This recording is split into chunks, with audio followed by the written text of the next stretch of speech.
¿Qué sucedió en Querétaro la tarde del sábado 5 de marzo? Bueno, usted ya seguramente vio 1000 videos y escuchó 1000 reseñas. Se lo voy a poner muy sencillo y muy corto.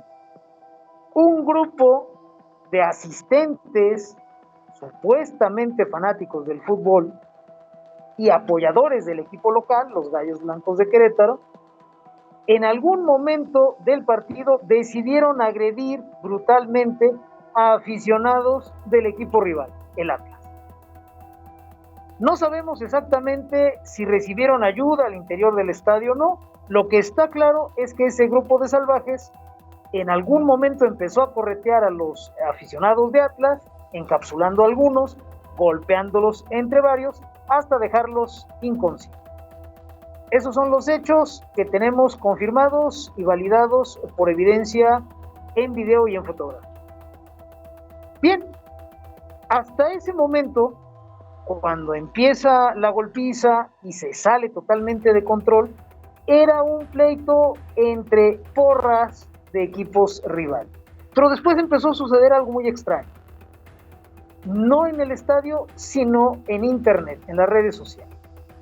A la par que empezaron a publicarse fotografías y videos de distintos usuarios en forma totalmente orgánica, empezó a emerger una narrativa muy curiosa que estaba exagerando los hechos al grado de hacer parecer que aquello era una masacre.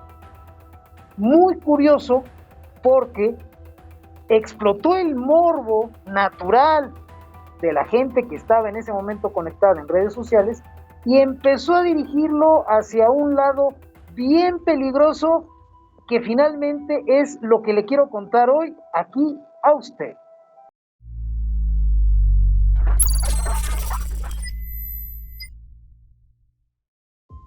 ¿Qué fue lo que sucedió en redes sociales a la par que se suscitaba la pelea campal en el estadio La Corregidora de Querétaro? Bueno, empezaron a aparecer videos y fotografías de personas que habían sido desnudadas y golpeadas hasta quedar inconscientes. Obviamente son imágenes impactantes y muchas personas creyeron lo peor.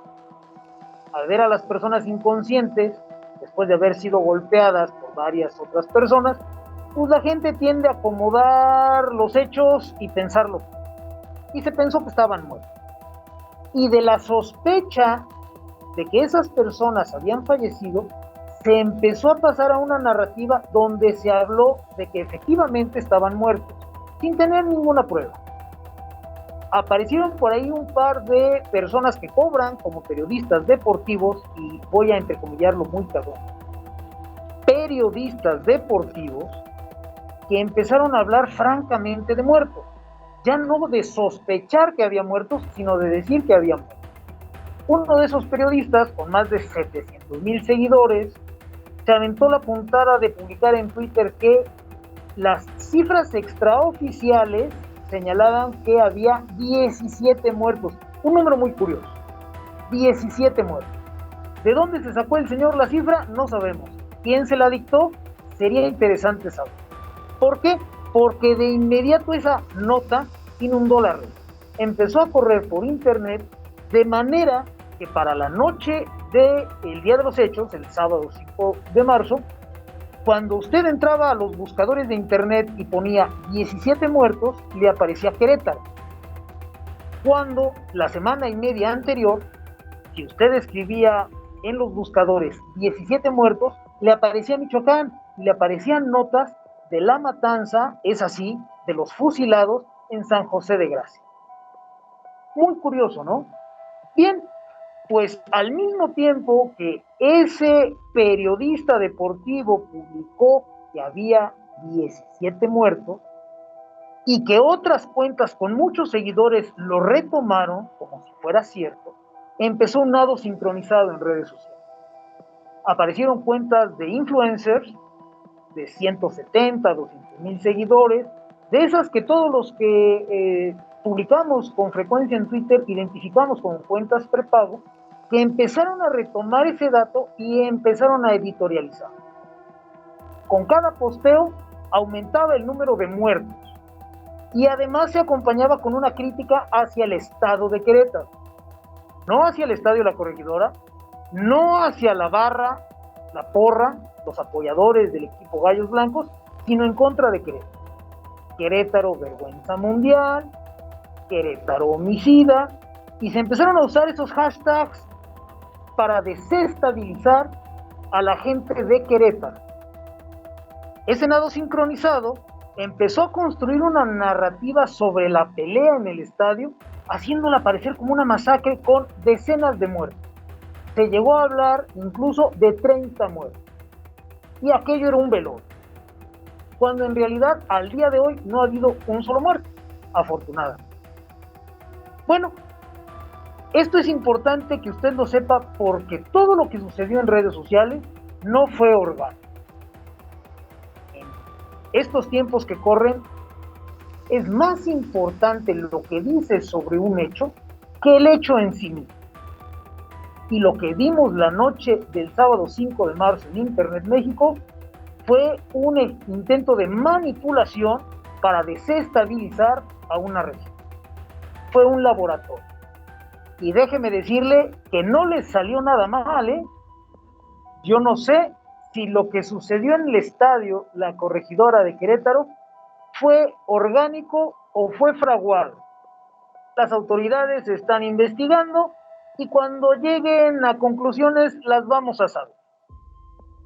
Del análisis que hicieron de imágenes, de fotografías, de videos, pues se han desprendido 26 probables responsables, de los cuales ya están detenidos 14. A uno de ellos, por cierto, lo llevó su mamá a presentar a la fiscalía. Lo tomó de la oreja y le dijo: mijo, vamos a que vaya usted a dar cuenta de lo que es. Eso está muy bien.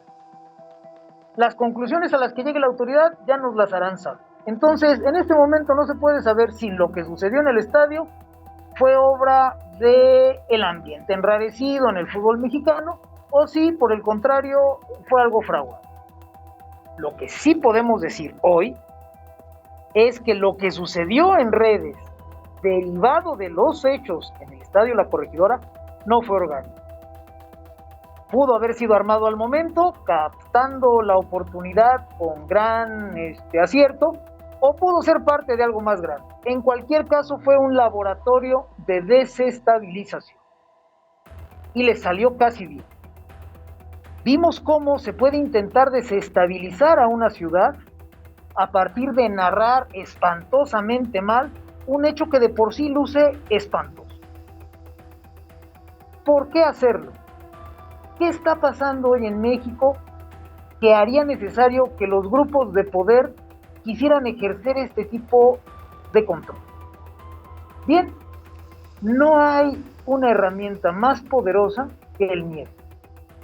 Y parece que este régimen que se desmorona ya va a apostar por infundir miedo para mantenerse más o menos cohesionado, más o menos viable. ¿Cómo es eso posible? Bueno, usted puede tener un gobierno muy malo, pero si resulta que las condiciones son tan malas que usted pues necesita con urgencia a alguien que lo defienda, va a aceptar casi a cualquier mamarracho para que lo defienda. En eso es en lo que estamos ahora los mexicanos. Eso es lo que estamos sufriendo. ¿Qué ha sucedido en los últimos días en México? El fiscal Gertz va a ser citado por el Senado, donde Morena tiene mayoría. Los senadores de Morena no ignoran que Gertz es intocable. El tipo que cobra como presidente ha decidido seguir defendiendo a Gertz a pesar de que queda como el payaso de las cachetadas. Eso los senadores de Morena lo saben y a pesar de ello van a citar a Gertz en el Senado. Vamos a ver si los obedece y va. El señor es uno de los dueños de López y me cuesta trabajo creer que vaya a arriesgarse a ir al Senado. ¿Qué está pasando también en este momento, mexicanos? Si ya se dio cuenta usted, la regenta Claudia Sheinbaum ya empieza a replicar la mañanera en el Palacio del Ayuntamiento. Ya tiene también sus conferencias, que están plagadas de tipos que dicen ser periodistas cuando en realidad son paleros. Finalmente, quiero llamar su atención sobre un hecho bien extraño. El señor Epigmenio Ibarra, que es el cuentacuentos de lo que se conoce como la 4T, ha sido impuesto con una participación semanal en el programa matutino en radio del señor Ciro Gómez. ¿A qué va Epigmenio Ibarra?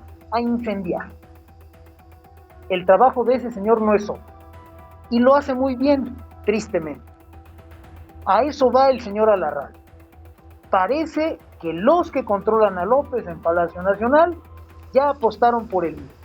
Van a meter miedo para que aceptemos que se quede López ahí todo el tiempo que sea necesario, y no solo López, sino sus dueños. Y si en algún momento López es insostenible, todo ese miedo que están fraguando les va a servir para reventarlo todo. Créanme, lo de Querétaro fue un laboratorio de los bolivarianos para ver si se puede desestabilizar o no a una región. Lo intentaron con una ciudad pequeña, ordenada, limpia, bien gestionada. Y afortunadamente no nos incendiaron. Pero tenga usted cuidado donde quiera que sea que usted viva. Estamos en un ambiente de caos, de desgaste total del régimen, y quizá hoy ya hayan decidido dónde es el siguiente ejercicio de desestabilización. Y quizá sea donde usted vive. Y quizá no sea un partido de fútbol, quizá sea un concierto, quizá sea un palenque. Usted diga, ¿está usted preparado para esto? Tenga cuidado, mexicano.